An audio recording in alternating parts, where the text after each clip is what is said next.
I feel like if you host a combat sporting show and you don't start off with Zhang Weili versus Joanna Jędrzejczyk, I don't know what you're doing, because what those two women did yesterday was one of the best things the sport of mixed martial arts has ever produced in an octagon.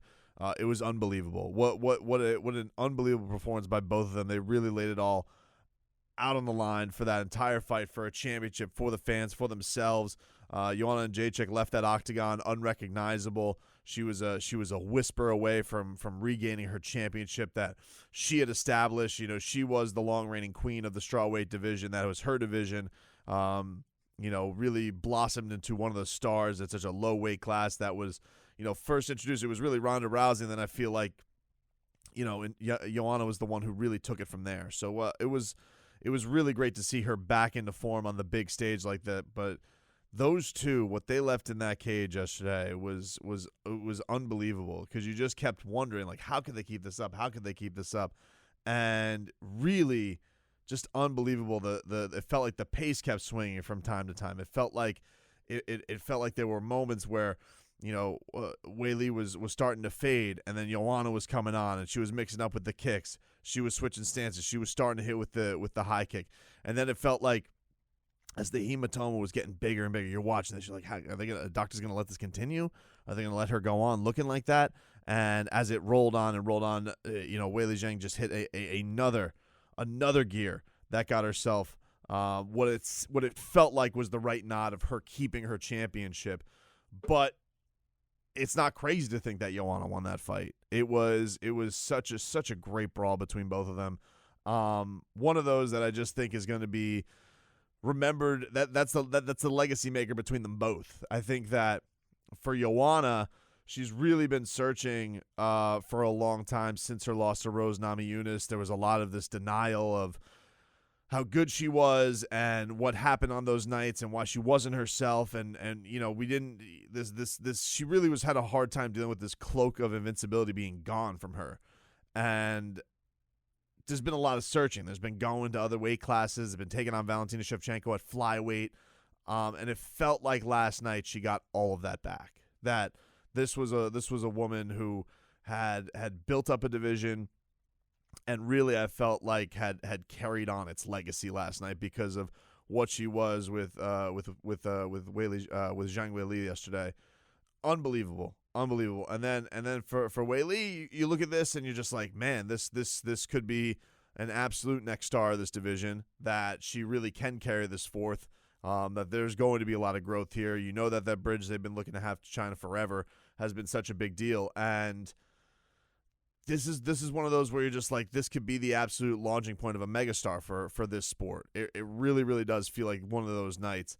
Those two, it was one of those things where you couldn't believe the pace they were keeping up, but you couldn't believe some of the shots they were taking, and when it always felt like it was going to start swinging one way or the other, another one of them came back. When one of them would clinch up, another would hit something with a knee to the body, separate. A couple of quick shots. Joanna's precision, her volume is legendary, and we just saw all of that. But Weili was able to hit her with these big bombs that literally changed Joanna's face. Those types of moments for the sport, man. It was, and this was said on the broadcast last night, and it's so right.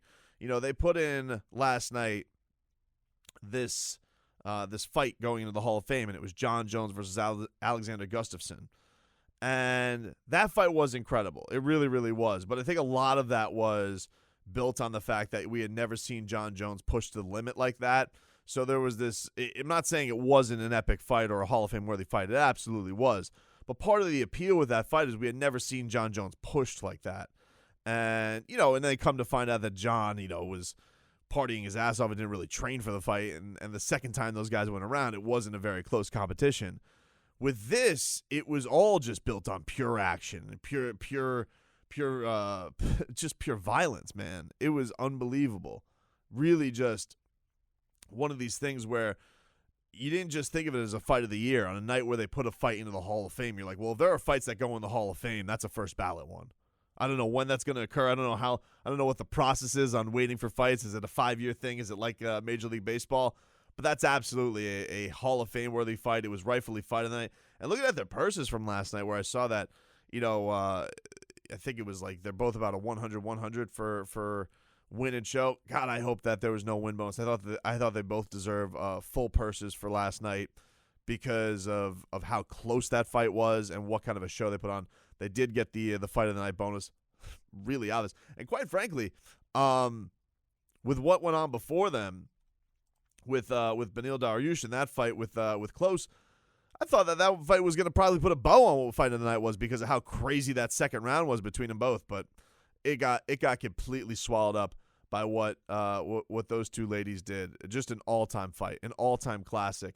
I don't understand. Those are the ones where you're just like, you can't fathom being in that sport sometimes, and what Joanna went through in that fight with her head, she could feel it as it's going from round to round.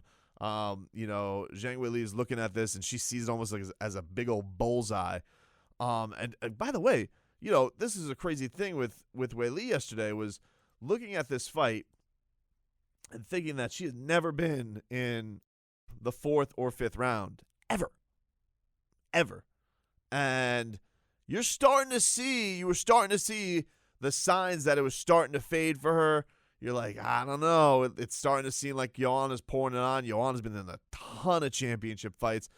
She's got about as much championship experience as anybody on the roster because, her fights don't typically go one-punch knockout or anything. Normally it is she's usually doing the butchering to her opponent. She's usually rearranging somebody else's face.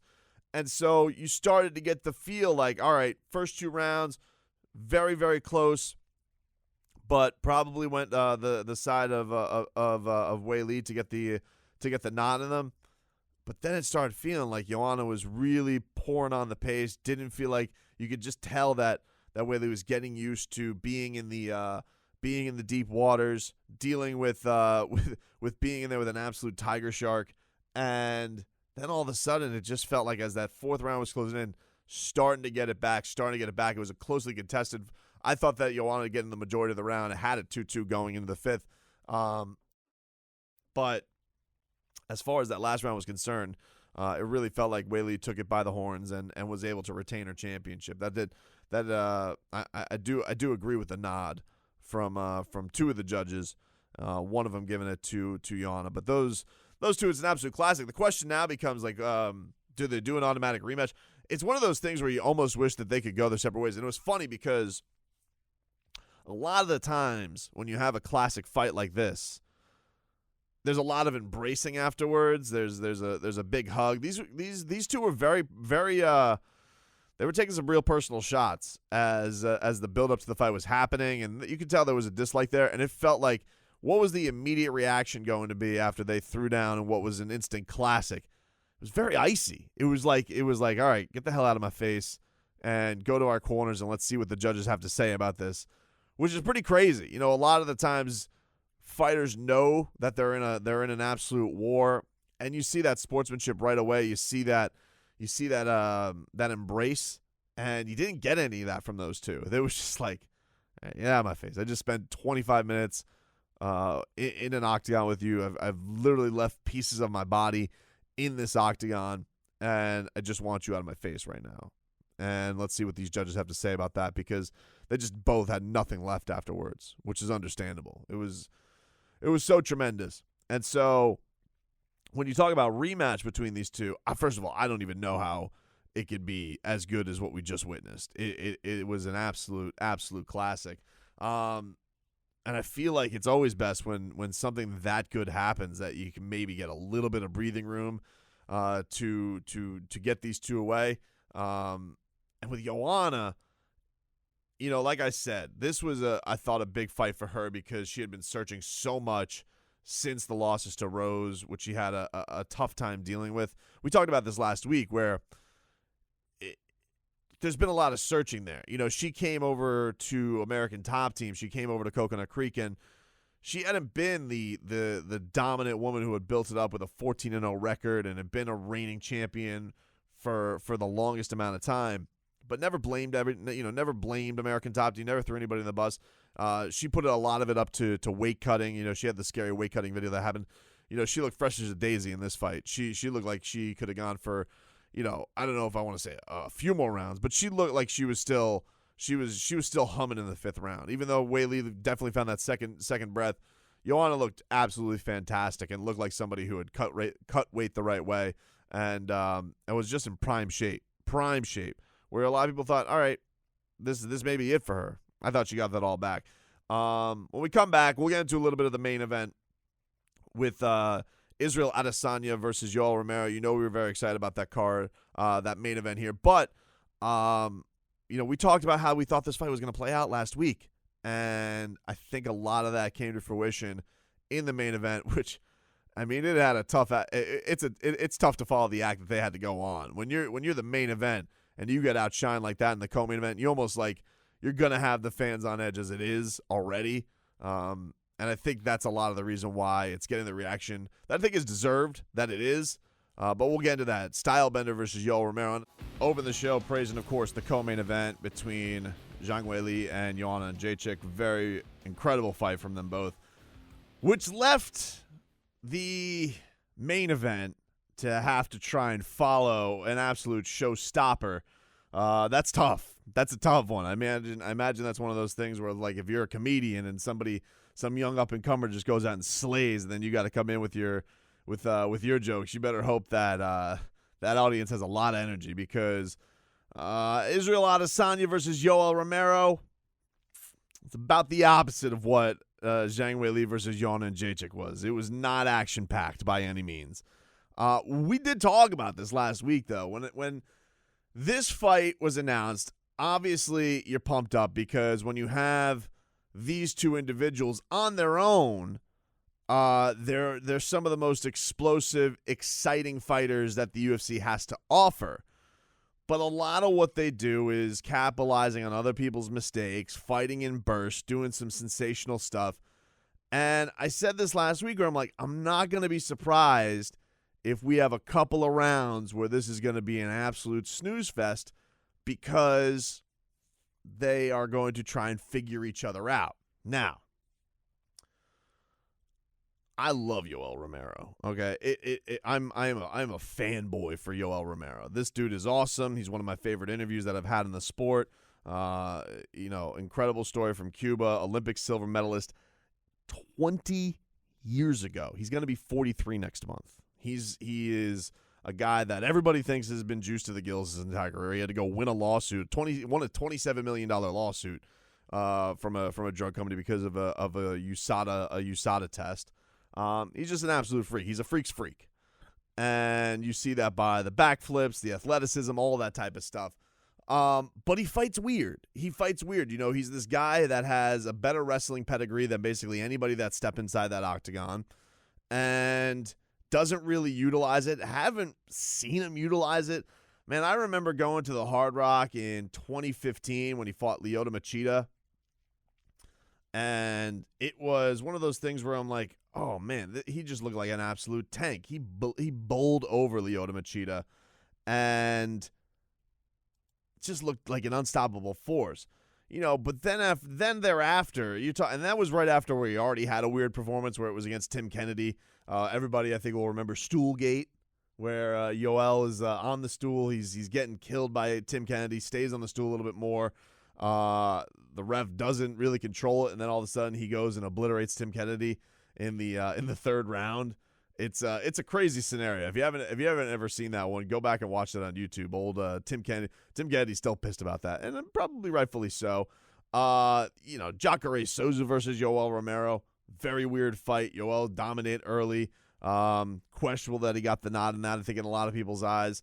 But this guy has always been a guy for a couple of reasons. One, he's absolutely terrifying. You look at his body, you look at what he's able to pull off in that octagon. He's beaten some top-flight competition where he's taken out Chris Weidman, former middleweight champion, with a sensational flying knee. He blew out Luke Rockhold, who I think a lot of people, the former middleweight champion, where a lot of people thought that Luke was one of the cream of the crops at the time. And then also has had major issues missing weight for fights where, he missed back-to-back fights on title fights where he missed one of them against Robert Whittaker, He missed one in that Luke Rockhold fight where it was supposed to be an interim title fight against Luke Rockhold. It was not because he wasn't able to make weight. So you go into these Yoel Romero weeks, and again, I can't stress, I love the guy, but you go into these weeks and it's like you have so much stuff that isn't about fighting that you're worried about before you even go into the fight. Like, I'm sitting there and you're watching this weigh-in and you're like praying to God that he makes weight and that he can actually be in a title fight where the title's on the line and there's no weirdness. Because this was actually, man, this was the first actual official title fight that he's had in his career after 2 interim title fights and one where the title wasn't on the line for him against Robert Whittaker because he missed weight. And those Robert Whittaker fights were razor thin. I thought that he should have gotten the nod in both of them. But this has really become a theme with Yoel, where it's been, I feel like I sit on these shows on Sunday mornings and I feel like I have to go and debate and I have to jockey for why Yoel Romero should have gotten the nod there. I even felt it against Paulo Costa, which is probably the guy who's performed the best against him over this run of the Whittakers, the Costas, the Adesanyas. He's probably put forth the best performance against him. But even Yoel had his huge moments, and I think that if you really watched how much he made Paulo Costa miss in that fight, you'd think that fight was a lot closer than many did. The thing is, though, it's becoming a theme with him now, where he goes into these fights and he's trying to capitalize on other fighters making mistakes, and he almost just does it to such an nth degree that how are you going to get the nod in the judge's eyes, especially in these championship fights where, believe the rule, you got to take the title from the champ or beat the champ to be the champ, whatever. I do believe judges have that in their minds a lot of the times when they're scoring these fights. So we get to this fight last night with Izzy, and he comes out in this first round, and he's just like turtled up in this stand-up position. His dukes are up, and Adesanya's just like looking at this like, what the hell's going on here? And you talk about a round. Now, mind you, we're coming off a fight where you have a gazillion strikes thrown between Zhang Weili and Joanna Jędrzejczyk. And these two, they go out and throw a combined 7 punches in the first round. That's quite a different tone. I mean, you're talking about what you thought was one of the most epic fights you've ever seen, and then it's followed up by that. And the point that keeps getting made with Yoel is like, well, he's just trying to conserve his energy. He's trying not to get tired. And I'm trying to think to myself, and I'm like, this is a guy now who has been in, he hasn't had a fight that has just gone one round since like 2013. He's gone 5 rounds now. He's done it 3 times, so he's had championship round experience. His fights with Robert Whittaker were both epic. Maybe you thought he slowed down a little, but not a ton. I didn't feel like he was completely taken away in either one. The one that really always stands out really are 2 of them, and it's the Jacare fight. He really felt like he wilted in that fight. And then the Tim Kennedy fight where, he needed obviously an illegal extra blow from being on the stool for so long. But, these cardio issues that everybody talks about with Yoel, I get it, but it's not like he completely wilts. I think a lot of that is we see a guy who's muscled up like that, and we just think that even in the Costa fight, we think back to that one. He was the fresher fighter as that fight was going on. As the fight went on into the night, he was the guy that looked like the better fighter as that was going on. It was Paulo who's the one who was wilting away. So I don't know. I don't know if that is just something that they overcompensate for in Yoel's camp. I don't know. But I do feel like it's a little bit overstated when you get into these things. But that fight wasn't good. I mean, like Adesanya versus Yoel Romero. Now, Yoel makes this impassioned plea afterwards where he's like, I don't want to see people run. The people didn't pay to see people run. And I'm like, if you are Yoel Romero and you're thinking about, Adesanya and what he's going to bring to the table, I feel like it is upon you to go and take that fight to him. And I know that's not typically your style. He's not typically the aggressor. He does like building off other people's mistakes. He does like catching people coming inside. I know that's normally how he likes to go about these things. But you know, with Stylebender, he's going to do a lot of fancy stuff. He's got a lot of versatile weapons that he can win at a distance. I feel like it's upon you to go into his kitchen and take the fight to him. And, you know, I normally don't agree with Dana White all the time. There's plenty of things that I don't see eye to eye with the UFC president, but I think he's right. Yoel was given this opportunity against Israel Adesanya as a bonus. It was house money given to him. You know, he didn't beat Paulo Costa. Even if you thought it was a close fight, you got to do some negotiating and you got to be a big Yoel fan, which I am, to consider him winning that fight. Either way, it's not like Paulo Costa had highway robbery and is getting this title shot. And, you know, we're seeing this with Jose Aldo versus Marlon Moraes. Jose, I think, is like, come on, man. You guys know I won that fight, right? I think he's got a better claim to it than Yoel does. But either way, anytime you're going to put a guy like Yoel Romero in a championship fight, I think it's okay. He's a fun fighter. He's a great character. And you're always thinking about this guy being this big boogeyman, as they dub him, of the middleweight division. So I just think that if it's being dubbed as your last attempt at getting a title shot, something has to go a little bit different than your other big fights over the last few years. You need to go at it like you did Luke Rockhold. You need to go at it like you did Chris Weidman fight. You know, you need to go at it like Robert Whittaker. You don't want to do that lean back, try and make Izzy fight, because Izzy's not going to do that, you know. And to Adesanya's point, you know, he said, well, I thought he fought a smart fight. Here's the thing about that, though. You know, they're dubbing Israel Adesanya the next potential superstar of the UFC. I thought that took a big step back with this past fight against Yoel. And, you know, he even says, you know, I did what I had to do. You know, a lot of the times Dana White would rip a performance like that. I could go 6 more rounds. I remember him killing Kamaru Usman for saying something like that. Like Kamaru saying that he won a fight against Emil Meek and he won, I think he said, like on 27% or some wacky number. And Dana White's like, well, what does that even mean? And he crushed Kamaru for it. And I will say this, Kamaru did take that criticism and he turned it into turning himself into an absolute tank of a guy who goes forward and breaks people's jaws and looks like he gets stronger as the fight goes on.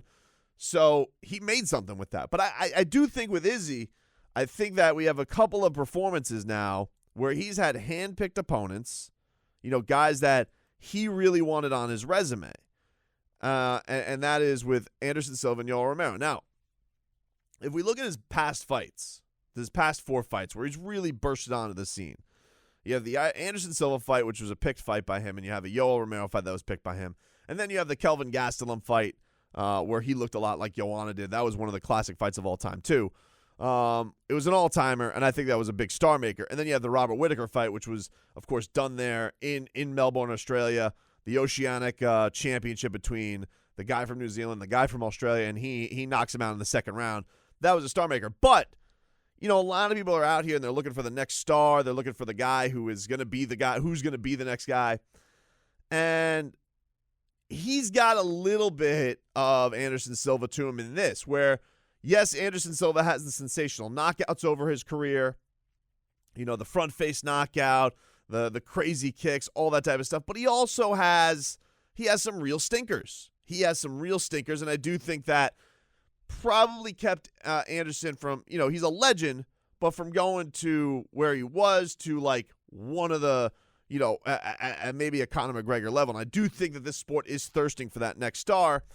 And you have this 42-year-old individual, scary as hell, I give you, but he was handpicked by you. And if you handpick an opponent, if you tell the UFC, I am picking Yoel Romero because everybody says this guy's the boogeyman, and I feel like I can expose him, and you go out and you beat him with leg kicks, come on, man. Like that is not what I can look upon and say that's a star. I can't. Not yet. Not a megastar. He's an exciting fighter, and I'm going to watch every Stylebender fight, But, for those who are saying this guy's the next Conor McGregor, this guy is the next star in the making, I don't know, because I've now seen him in 2 fights with handpicked guys that he just wanted on his quote-unquote resume in Anderson Silva and Yoel Romero, and they've kind of been clunkers. The Anderson Silva fight had some cool Mortal Kombat moves and stuff like that, and it was a nice showing by both of them, but this fight was just not good. Not a good fight, and you could say, oh, well, Izzy fought the smart fight and Yoel didn't go for broke. I think they're both to blame for it, to be honest with you. I think that they both had a lot on the line here as far as Stylebender. He's getting the cover feature on ESPN this week. Yoel, probably the last time he'll get to fight for a UFC world title. And I think they both just left it all hanging in the cage. And it also doesn't help the fact that they went on after one of the greatest fights you'll ever see.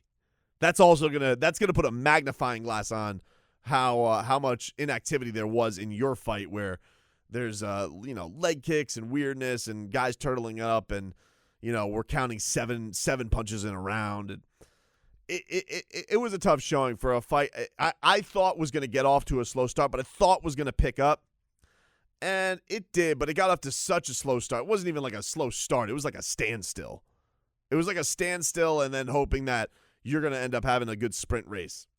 You didn't get that. So, and as far as the judges are concerned, him getting the nod unanimously, I just think that Yoel, I can't sit here after every Yoel Romero fight and have to make my points as to why the guy went and got the nod, because he landed 2 big lefts in the first and second round, and maybe got the better of it in the 5th round. Like, maybe that is the case. Maybe you definitely can make an argument of 48-47 for Yoel Romero. However, how many Yoel Romero fights in a row do I have to make these debate points about why he won or why he didn't win? So it's tough. Like, I think that Yoel has an argument to get his hand raised, but there's got to be at some point a Kamaru Usman a Kamaru Usman type of light bulb moment where you're just like, oh, I can't fight at that pace for both of these guys. I'm going to go a little easier on Izzy because he is, he has had some pretty epic performances, and he's very young in this UFC career. The thing that disappointed me most about him was this was the guy you picked. You said that you wanted just to beat the boogie. I'm not going to wait for Costa. I'm going to go and I'm going to beat the boogeyman. Well, if you're going to beat the boogeyman, go beat the boogeyman. Don't lower leg kick him and make him limp. Don't make the boogeyman just have to go sit down. Take out the boogeyman if you're going to be the next star, if you're going to be the next one. Because, people talk a lot of believe about Conor McGregor now, and I get it.